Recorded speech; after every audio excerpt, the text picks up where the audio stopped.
Welcome to the e-commerce podcast. My name is Matt Edmondson. It's great to be with you today talking about all things e-commerce. Now, if you're new to the show, very warm welcome to you. It's always great getting new people every week. We're at that stage now where the snowball effect is taking effect, which is just beautiful. So a warm welcome to all the new listeners joining the show. You can find out more about us, about the stuff that we do, about all the past guests we've had on, all on the website, ecommercepodcast.net. There's a whole archive of episodes there. You can go and search by topic and all kinds of stuff, and it will be super, super helpful.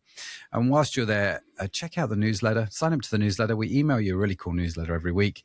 And also check out Cohorts. I love Cohort. Cohort is this thing where we just jump on Zoom, a whole bunch of us, e-commerce people, e-commercers, I like to call us. We jump on Zoom and we chat about e-commerce, peer-to-peer kind of stuff. It's just great fun, great group to be in, lots of ideas. The WhatsApp groups are insane. Some of the stuff coming through is just brilliant. Absolutely love it. But you can find out more about that, how you can join. They are free to join. But you do have to apply. Not everyone can get in. But if you run an e-commerce business, go check it out. All the information is at ecommercepodcast.net. Right. That's enough about that. Let's move on. Joe, welcome to the show all the way from sunny France. How are you doing? Thanks, Matt. I'm doing great. Happy to be here. You don't sound very French, though. I'm Scottish and American, but I actually grew up in France. And yeah, so it's a real mix. But it's not your usual mix, is it, really? I guess not, but it's cool. I'm happy to have my heritage. And after spending 15 years in the UK, I moved back to France almost 2 years ago now. I'm happy to be here. Yeah, no doubt. We were talking about this before we hit the record button, that the weather is obviously going to be better. I can't complain. And I have 2 little kids now, and I love to see them here because we have a lot of space outside. They can play and run around. It's cool. Yeah. No, it's lovely. Well, welcome to the show. Now, tell us, you're going to talk to us about your own e-commerce site, your own e-commerce journey. You are an e-commerce founder. You are an e-commercer, as we like to call us. You know, someone who practices the art and science of e-commerce. You're doing this in the trenches on a daily basis. So, tell us a little bit about Ocean and what's going on, what you guys do. Sure. So Ocean, OSHUN, we launched, I tell you what, we launched about the same week that I moved to France. So because you thought, how can I make it more difficult for myself? Right, Let's do that. Right. A lot of things in 2024. So basically April 24, we launched, and the whole idea was to make better hydration accessible to everyone and not necessarily athletes. In fact, we don't talk about sport at all. We talk about better hydration for clear skin, clear mind. And now we have a magnesium concentrate as well as our electrolyte concentrate. So it's not just hydration, it's also better sleep and waking up in a better mood, a happier person. We basically looked at this whole space and thought electrolytes / hydration is really interesting. There was a lot of momentum going into it in terms of new products, new brands, but also public awareness. But everything that I saw was really still geared towards sport, endurance, triathlon, marathon runners, a lot of running type products. And that's a very small percent of the population. Now, of course, those people, if you do a long distance running, you sweat loads. So of course you need to replenish your salts more than the average person. But actually the average person is lacking in things like magnesium and potassium and even maybe sodium. So that's who we're talking to. It's really to be in a better mood, better mental clarity, better skin hydration every day. So did you just read about this in a magazine and thought, oh, that sounds interesting? Or was there a reason you sort of got into, because you don't just sort of wake up and think, oh, I'm just going to investigate electrolytes. I don't think you do. Maybe you did. I'm kind of curious. No. So I actually had a first health supplement company for 6 or 7 years that we sold in 2022. So I had experience of the sort of supplement space. Before that, I was also a professional athlete in swimming. So supplements is something that I've basically been involved in all the way back to like 2009, let's say. And back then there was not so much really understanding or awareness or even talk about supplements. It was almost like a bit more taboo type product. So for a lot of my swimming career, I had to do my own research, because even governing bodies at that point didn't really want to talk about supplements, because it was was just publicly not seen as freely as today, I guess. It was sort of like, even something like creatine today is like a very benign supplement that loads of people use, maybe for mental performance. But back in 2010 to 2015, it was still like, oh, is this doping? You know? Yeah. So Yeah. that was the sort of context. So I just naturally did a huge amount of research into this. My first company, we had a hydration product, but really everything was geared more towards sports at that point with that brand. So I actually have been in the electrolyte hydration space for, I guess, 10 years now. Right. But then specifically launching a brand exclusively in this space, that's new to Ocean. So yeah, I've been sort of in and out of this for a while. And I think what changed is through 2023, I started noticing a lot more grassroots sort of interest, and also macro level interest. So this is how I kind of track opportunities. I will look at sort of niche experts, what people are saying on Twitter, for example, so real like frontier sort of health optimizers. Yeah. At that point, 2023, people were talking about mixing different kinds of salts with like watermelon juice and like just interesting stuff, but not something that would take off like at scale.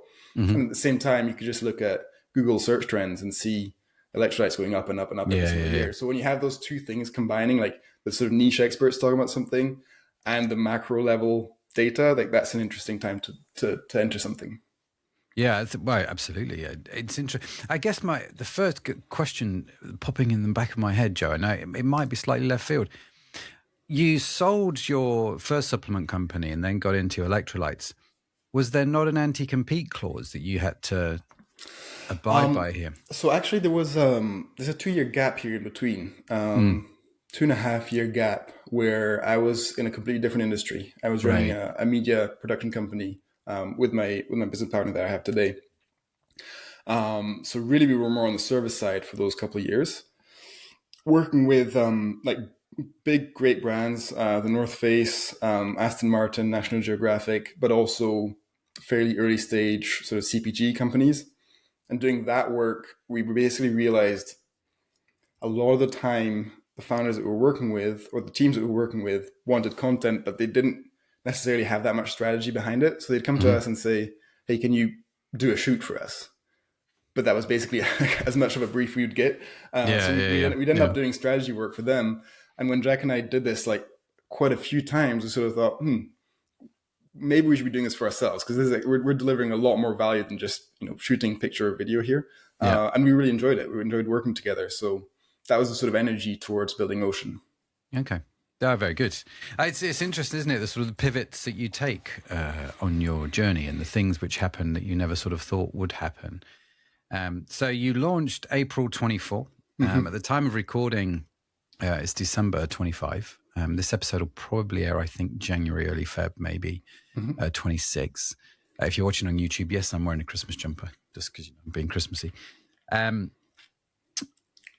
How's it gone? So we're about 18, 19 months into the whole process. Are you pleased with the sort of the way it's gone for you guys? Very pleased. I should show you what the product looks like for anybody who's not seen it. It's very different to the typical like electrolyte powder sachets that you might see. This is a liquid pump format, so it's a liquid concentrate. That is important for me to mention because it got us a lot of awareness like from the first day that we launched. Okay. It almost angered some people. Like we no, I'm serious. Fantastic. Yeah. Yeah, we got a lot of exposure just from people who were either they found it interesting, or they found it cool, or in some cases they found it borderline rude. So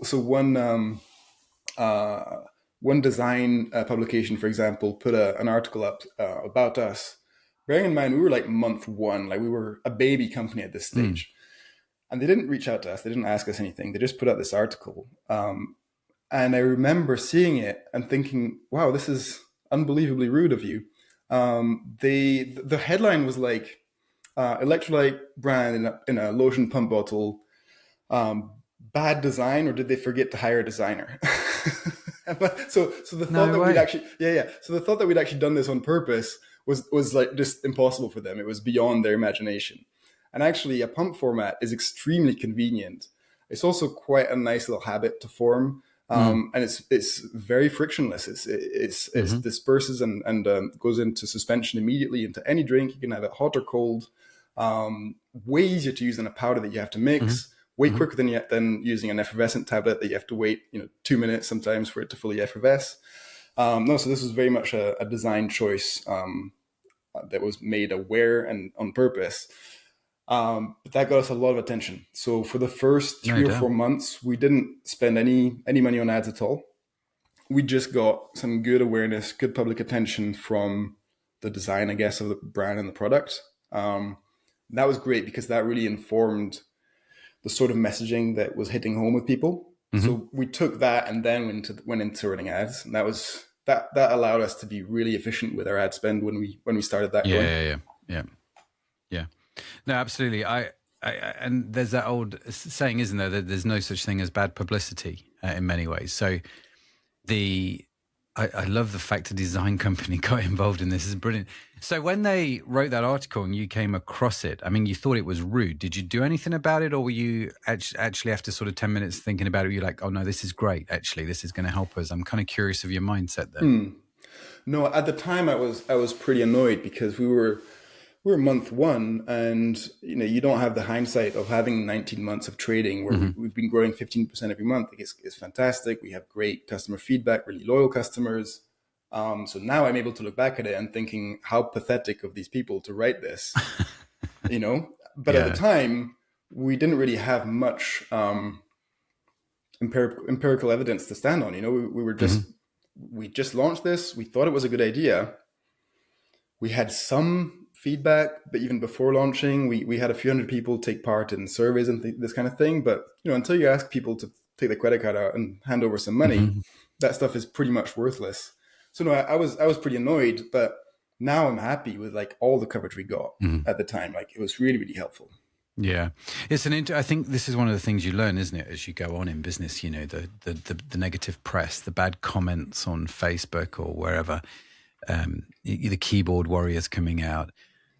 I think in the early days you take it quite personally, because you this is not you. That's the exact opposite of the message that you're trying to convey, and they completely misrepresent and completely misunderstand. And I think we do take that personally. I think one of the signs of maybe being around the block a few times is you start to take it a little bit less personally, right? Definitely. Some of it was more of the just interesting content, which was great. So there was actually a term that was coined by somebody called Michael Miraflor about the month that we launched. He posted on Twitter about chaos packaging. This was the first time that term was used. And he posted 4 products from 4 different brands in that tweet. And one of them was Ocean. The 3 other brands were, much larger than us, much more established. And that was fantastic because that tweet itself got maybe a million impressions, but also then that got sort of pushed out to places like Wall Street Journal. We got into, I think, the Daily Mail, the Guardian. So there's a lot of coverage off the back of that. So I think this is where the value of doing something interesting and different and unique is so powerful. It really, the sort of opposite would be if you create a brand that was boring, everything's going to be expensive because nobody's going to talk about you naturally. If you create something that people will talk about, then you're getting a lot of word of mouth just organically. Yeah. No, I love that. I mean, fundamentally, the product's still got to deliver, right? Which obviously yours does. And I was intrigued when I first looked at your website. I thought, because I didn't realize you were an electrolyte company when I first saw the product, right? And you just like, what is this? Is this skincare? Is this a soap? How important is it? By the way, I love this phrase, chaos packaging. Totally going to use that. I think that's brilliant. How important is it when you go down this road of uniqueness and being remarkable? Did you ever read the book Purple Cow by Seth Godin? No, I'm pretty sure I've seen extracts and quotes. You would have seen extracts, and it's a really interesting book. So for me, your product is by definition a purple cow, right? So his whole theory is if you see a normal cow, it's just a cow. But if you see a purple cow, that's remarkable. In other words, that causes people to remark, to speak, right? Yeah. And his whole, you should read it. It's a quick read. It's really good. It will blend really in with what you guys are doing. So with that, how do you educate customers in an instant what the product actually is to avoid the confusion or the misunderstanding of what it is? Or do you not actually? I'm curious how you deal with that dilemma. So first of all, the design choices and the art direction of the brand are very purposeful. So we specifically, we actually wanted to be the Aesop of electrolytes in terms of the aesthetic. That we talked about this before launching. And the reason for that is that we want to convey the benefits to your well-being, the health of your skin, the hydration of your skin. People say they get glowing skin after a couple of weeks. So this is the sort of emotional cues that we wanted to convey just by the art direction and the format. Now, the next thing I'd say is you basically would have gone onto our website out of context, right? I think actually I saw it on LinkedIn was the first time. Okay. I saw a post, a picture on LinkedIn. Same sort of story. You would have seen probably my post out of context. Now, very few people will then see that and go purchase, because that's not the sort of acquisition funnel. The typical funnel will be, you'll either see one of our ads or you'll hear one of our ambassadors talk about our product. And if everything is working in harmony, you're already in the mindset of, I need better hydration, or my skin is dry, or I've heard about electrolytes, or I've tried electrolytes, but I haven't got the right brand for me. So the mindset is really important here. So we're not coming in here completely, like, we're not doing billboards out of context on a motorway. Like there's a lot of context to when the typical customer will be served our content one way or another. And then you have the typical funnel where there's the discovery, there's the understanding, there's the emotional cues, and then there's going to be more of a hard sell at some point. That context is extremely important to understanding the product. So whenever we've had pushback, it's never been in that context. Okay. It's always been, I'll post something on X and some smart person will say, I will never not see this as a soap bottle. That's fine, because you're not in our funnel, you're not our customer profile. But if you were somebody, for example, going through breastfeeding, who's got constant thirst and who's suddenly served a piece of content that talks about how that's been fixed by a product, and it happens to be in a pump format that's very easy to use, the mindset is going to be completely different. Yeah, absolutely. It's interesting. I think the packaging is super smart. One of the things that intrigues me about what you've done, Joe, I mean, apart from the design, and just tell everybody what the website is. So if they're listening and didn't see the video, just where they can go view it. What's your website? Sure, it's drinkocean.co. So that's drink and then oshun.co. It's a great spelling of ocean, by the way. I thought that was really cool. One of the things that intrigues me is when I look at your first company, your supplement company, it was, I'm guessing, traditional sort of venture-backed business. There's a lot of products. I will say, like, there's a fair few SKUs. And then when you come to Ocean, you're building this bootstrapped, from what I can see. And it's very much a sort of, until you had the magnesium, it was a single product. So now you're technically two. And I know you've got the bottle on there and the refill pouches are just sort of the same thing repackaged. Explain the sort of the mental shift in that respect, because you've got two quite different business models and you've got two different SKU sets and the thinking behind it and why you've gone that road. So the experience as a founder of launching a brand with multiple SKUs is completely different to the experience of launching with one SKU. And launching with one SKU, for somebody who likes to be creative, and for me in particular, who likes to write about the product and explain the product in the most eloquent way possible, is so much more freeing and so much more enjoyable than having to explain 12 different products in one go. Everything is condensed in hopefully the most easy and quick way to understand. So my work becomes, how can I take this product, distill the benefits and communicate them in the most beautiful and quick way to as many people as possible? That's a great challenge. I really enjoy that.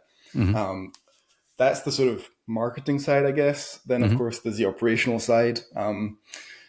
It's crazy how complicated things can get even with one SKU. So launching with multiple is something else. Especially when manufacturing is involved, right? Exactly. We held off quite a while before launching our second SKU. We really wanted to be well established with our electrolyte concentrate before launching a second. We ended up probably doing it earlier than we'd planned because a lot of people were asking us about it. A lot of people would ask, can I take my magnesium supplement alongside your electrolytes? And we thought, well, we have a better magnesium product for you. So yes, you can, but we'd rather you use ours. But yeah, it's anytime you add a second or a marginal product, it's basically like a new company in terms of workload. All the parts are multiplied. You might be able to, have some economies of scale and have some elements that are the same or that use the same process, but it's a lot more work. So much simpler operationally. The biggest difference for me as a founder is the communicating of the product and the brand is a much more enjoyable task. Yeah, you found it easier. It's not that it's easier maybe, but it's simpler and more enjoyable. Right. Yeah. Okay, that's interesting. And how have you found it bootstrapping the business? Because again, I'm intrigued by, and full disclosure, every business I've done has been bootstrapped. We've never gone to seek outside investment. So I understand why I do it. I'm curious as to your thinking on this. Why did you not go down I'm going to try and get investment and go super big? So the way that I look at whether you raise or not is basically a question of time versus money. So you're either going to spend time on something or you're going to spend money to accelerate the process. With Ocean, our goal from the beginning was to be a profitable company from day one. So that basically shifts the priorities a little bit. We wanted this to be a valuable, I guess, company from the beginning and not bet on a future return at any one point. We managed to do that, so we're very pleased. We did actually end up raising a little bit sort of 6 months after launching, so back tail end of 2024, but not a huge amount. It was just over 100,000. And the reason for that was, so as I explained, we spent the first 3 or 4 months essentially working out what sort of messaging was going to hit home with people. Then the next couple of months testing that. The first 6 or 9 months was all testing and iteration, basically. Initially, will people spend money on the product? Yes. Have we got the messaging right? We're getting there. And then, okay, now let's try it with ads and reach entirely new audiences that are not sort of N+1. That worked out. And then at some point, you have to sort of take a big step up. I suppose it's again, time versus money. But at that point, we were really confident in the product, really confident in the messaging, and we knew who we were targeting. And in the background, we had probably a dozen different people asking us if they could invest. And so we were in a really good place where we could say yes to 5 of them. We basically just picked 5 people that we thought were going to enjoy working with you. All people that we knew personally, either me or one of my co-founders, and that were going to, each one of them has a very different profile, but that would bring something to the table. So it seemed like a really good, sensible decision, and that's been good. Fantastic. And how have you found, because this brand, again, from what I can see, is very much a D2C brand, right? You're very much going direct to the consumer. Are you going down the sort of the same road of, we want to go into Holland and Barrett, which is a sort of supplement chain of stores here in the UK, or like Sainsbury's, the supermarket, or Boots, which is a pharmacy, if you're outside the UK? It's like, what's your strategy? We review that every so often because we get a lot of requests or inbound queries from retailers. So far, we've said no to everyone. It's not been on our roadmap for now anyway. We really enjoy sort of owning the whole communication channel and the whole touch points from before purchase to post purchase with our customers. And we're also really building with subscription as a sort of North Star. Yeah. So as soon as you go to retail, even third-party retailers online, you're sort of deprioritizing that to some extent. So at the moment, really focused on our own store. It's 90+% of our revenue. We launched recently on Amazon, and we have 1 or 2 sort of specialized resellers, like something called the Natural Dispensary. Natural Dispensary is a marketplace specifically for typically nutritional therapists. So if you go see a nutritional therapist and they have three, four, or five different products that they would like you to take to improve your health for whatever concern, they will typically send you one basket with one click to purchase all those products from the natural dispensary. So that's really beneficial because it's not sort of in direct competition with us at all. Mm-hmm. Yeah, interesting. I've not heard of Natural Dispense. We'll go check it out. So you're mainly focused in D2C, and I like this because you're right. You get to control the brand, you get to control the narrative. As soon as other websites start selling it, then that's out of your control, and the internet becomes a bit of a free for all. You get exposure, but does it do the brand any good long term? I mean, I could argue it both ways, I suppose, having been around a little while. So what have you found, like over the last sort of 19, 20 months, that's been surprising in terms of what's worked really well for brand growth for you guys? What are some of the things that you've gone, man, this is great? So one of the things was, this is a really funny episode where the summer we grew really fast, June, July, and August. And on the 1st of July, we had an internal meeting because we were going to run out of stock. And with our format, with the bottle, there's a few different elements that we buy separately. There's the bottle, there's the pump, there's the label, there's also a screw top. So the bottle comes with a screw top, then you put the pump in. So there's all these different elements, and one of those had a bottleneck. We weren't going to be able to replenish it fast enough. So we decided that for all of our subscribers, the next renewal that they'd get was going to be a refill pouch, and that was received very, very well.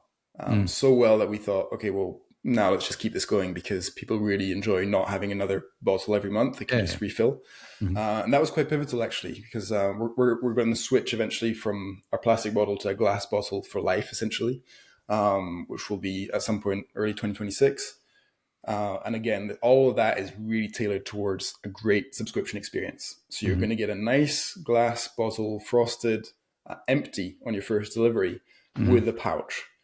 So immediately you're in this mindset, you're in a sort of ecosystem where, okay, I understand that I'm going to refill this and I'm probably going to refill this again and again. Just manually doing the process, I think, is really important to sort of frame the mind a little bit that this is not something that you throw away.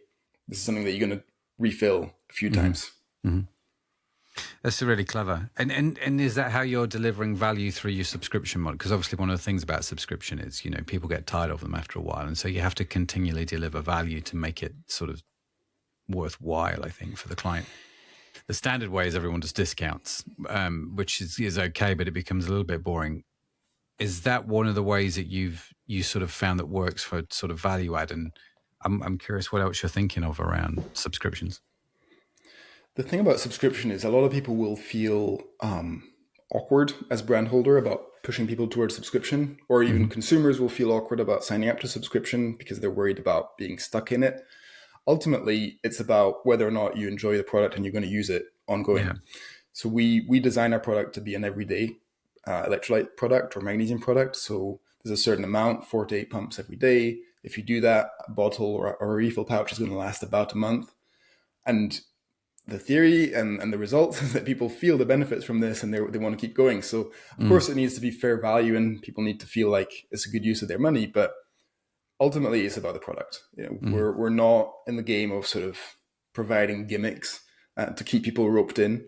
We have a really good product. We really believe in it. And if you feel the benefits, you're going to be fine and happy with a little bit of money going out every month towards refilling it. And do you do again, I've not checked, I've not subscribed, but is there a tech stack? Because you're a Shopify site, right? That's right. At the site. So is there a tech stack you use for your subscriptions that you found that works super well?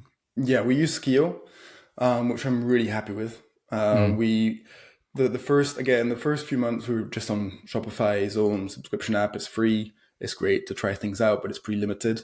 And we implemented SKU exactly a year ago, December 24. And I mean, over that year, we went from a couple hundred subscribers to within the space of about 10 months, we were over 5,000. So the growth has been really, really strong. The best thing is that from a consumer perspective, it's a single login. So even if you're not subscribed, this is where SKU are really clever. Even if you're not subscribed and you go onto our store or any store that uses SKU and you log in, you think you're logging into Shopify, but actually you're logging into SKU. So everything's there, your whole order history, your subscription details. If you are subscribed, it's all in that one login, which is really good in terms of limiting customer support tickets.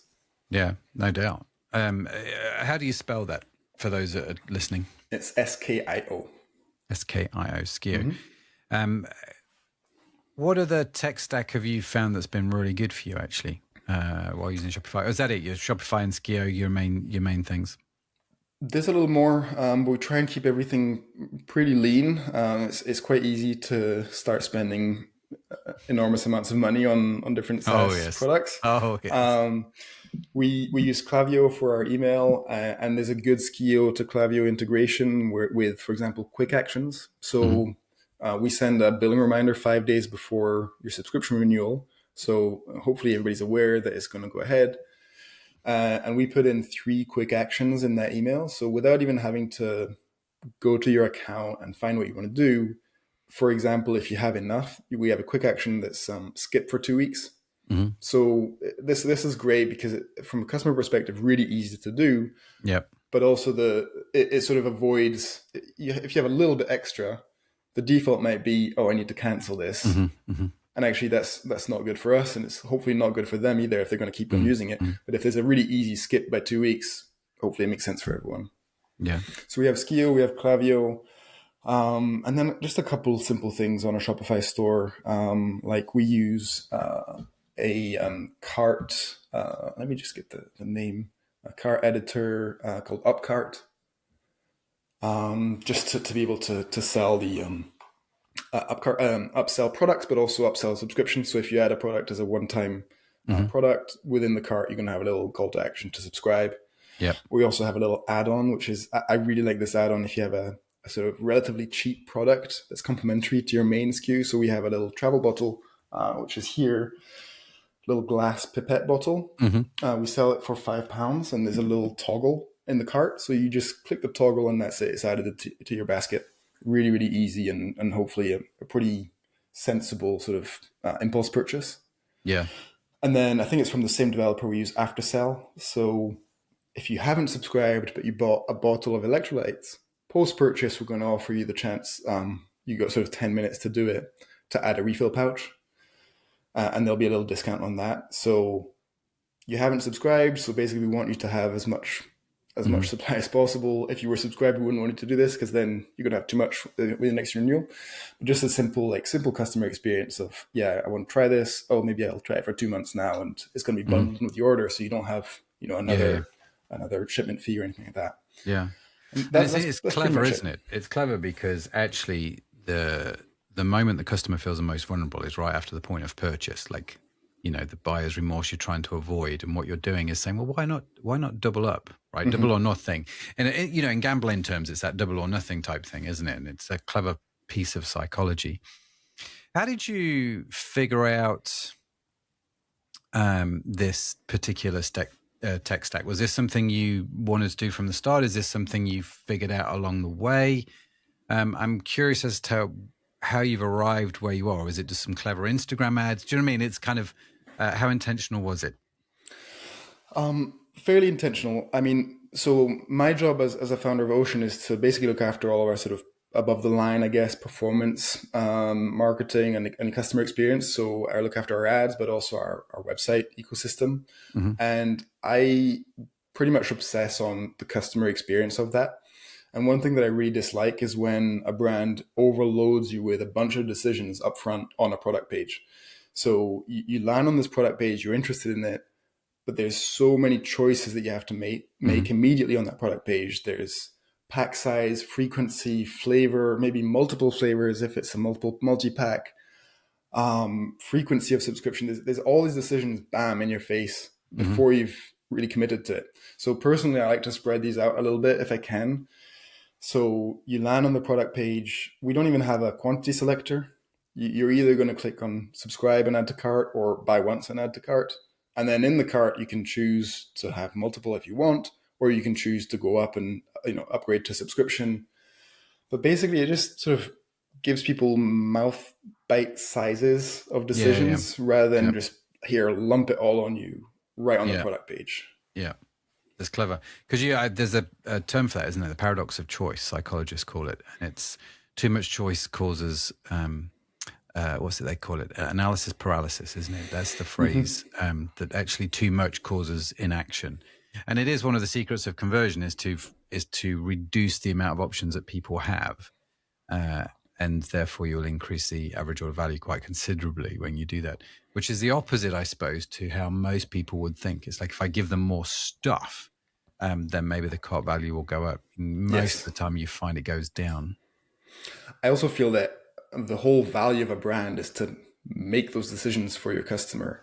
This is the best offer we have for you. We've done all the work. All you have to do is think, yes, this is going to be good for me. Yeah. And have you found that successful? Have you found all that works for you guys? It works. I don't have a huge amount of data to compare it to. But, you know, I can tell you some stuff and maybe other people can decide if we're doing well or not. You know, for example, we have something like 43% subscription sign-up rate as part of our checkout.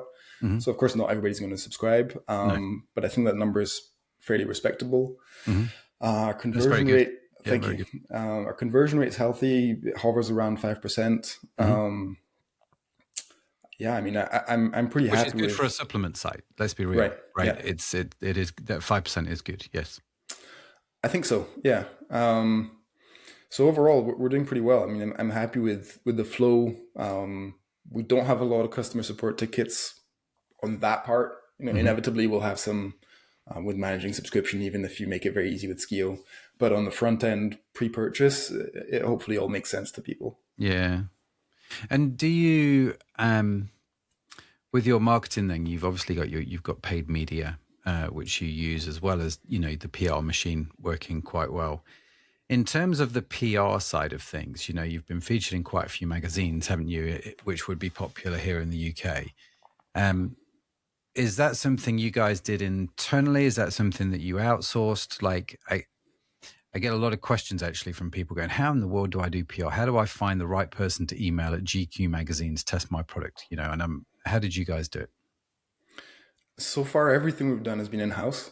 I'm not necessarily anti-agency, but I am to some extent anti-agency in the early stages. I think for it to be valuable to everyone, you need to have a certain amount of scale so that you can pay for the expert advice, and that payment is, you know, going to work for you. Otherwise, you're paying for something, but your actual performance spend is not high enough to make it all work. The economics don't work. So I'm a big believer in doing the work yourself initially, and also learning what's gonna work. The PR side of stuff is if you're coming out of nowhere and you have no little black book, it's going to be pretty difficult unless you have a world-changing product. The sort of advantage we've had with launching Ocean is that it wasn't our first time. I had a previous supplement company. My partner Jack, co-founder, he worked for a long time as various roles, but essentially a sort of community manager for the North Face in the UK, and ran all of the UK's events for a while for the North Face. So his network in the PR world is extensive. I had a lot of credibility because of my previous brand. So between the two of us, we get access to quite a lot of people. Either he knows them, or there's sort of N+1. Somebody can open the conversation for us, and then we had enough sort of credibility. And then I think the real kicker is we have an interesting product. Everything we talked about before. You can open the door and have a conversation. If they don't have anything that's going to bring them clicks, it's not going to work. So you need to have a story or something interesting, something valuable for the publication to talk about. Yeah, no, absolutely. It's true of e-commerce, actually. The e-commerce for me always starts with a product. It's like you've got to have something people want to buy. That's it. And if you don't, it's simple, supply and demand, isn't it? It's Keynesian economics in many ways. If we can, Joe, just circling back right to the beginning, when you were developing and designing Ocean, so here's the electrolyte space, you're thinking, man, we can do something different here. We've got this concept called chaos packaging. How did you know that was a right road for you guys? I mean, it's a heck of a risk in many ways, what you guys did. You've obviously spent time developing this product, which is a liquid-based product, which either, that kind of limits how you can package it. So you're narrowing your options. How did you know that was the right thing to do? I don't think we knew we were doing chaos packaging necessarily. Our whole thought process was, let's make something really convenient to use, as easy as possible, as sensible as possible. A format that's going to be around about a month's supply. So everything's sort of designed to make sense. Like, yes, I need a refill every month. Yes, it's really easy to use. I can use it in the morning in my big glass of water that I have after bed. That was the thought process. I think we did know that this was going to, ruffle some feathers a little bit, but we didn't specifically go out thinking, let's piss people off, but with a crazy design. Like, we're not like a liquid death company at all. Yeah. There was no purposeful, rude or extravagant or, in your face marketing. Actually, I consider everything that we've done very sensible. It's just that it's a surprising format. We mixed a packaging format from a different market or a different product category and took it into the electrolyte space. I don't think that's all that surprising. I think we did something quite sensible, but I think what it showed me is that it doesn't take a lot to get people talking about what you're doing. Yeah, you just have to do it. Yeah, fair enough. So these are all the things then that you've done well, that you've done right. What have you not done so well since start? What's maybe your biggest regret, if you're happy to talk about that? Yeah, I mean, the great thing about doing this the second or third time around is you are aware of a lot of the mistakes you could make. So we haven't made all that many. I'm very pleased to say, and actually, I almost every month this year, I sort of had to like catch myself and realize we've done exactly what we planned to do. And like every month I'm sort of surprised because I'm like, usually it doesn't happen that way. You have a plan, which is typically optimistic and maybe hard to reach, and you slip. And so, your line of progress is not quite what you thought it was going to be. Actually, we've been very close, if not exactly on our targets, every month or every quarter. Of course, we made mistakes. At some point, we were understocked. At other points, we were overstocked. So we had a lot of money in the supply chain. Those things are really important when you're bootstrapping or when you haven't raised a huge amount of money.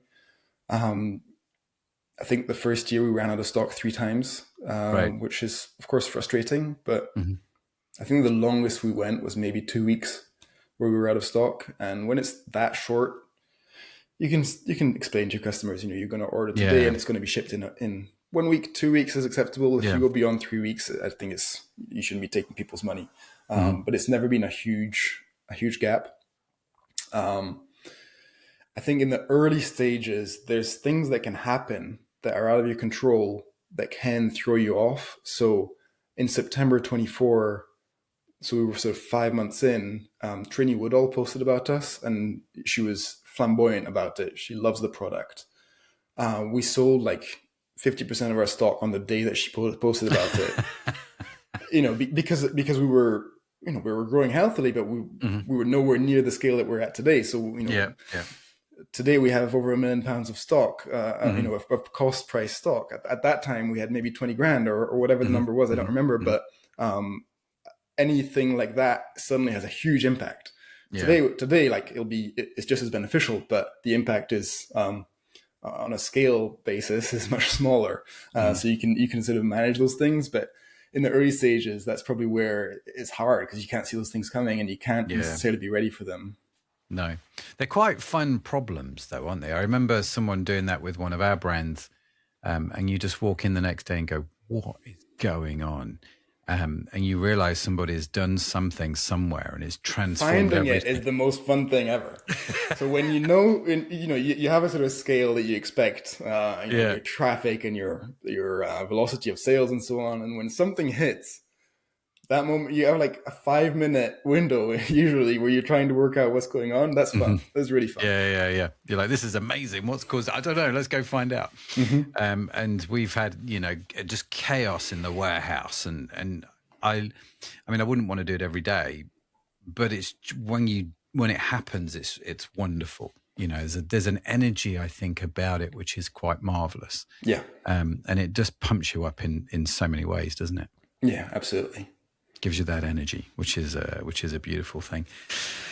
Joe, listen, we've got to that point of the show where I'm going to ask you for a question for me. This is where you give me your question. I will go away and answer this on social media at some point in the future. If you want to find me on social media, come find me on LinkedIn at Matt Edmondson.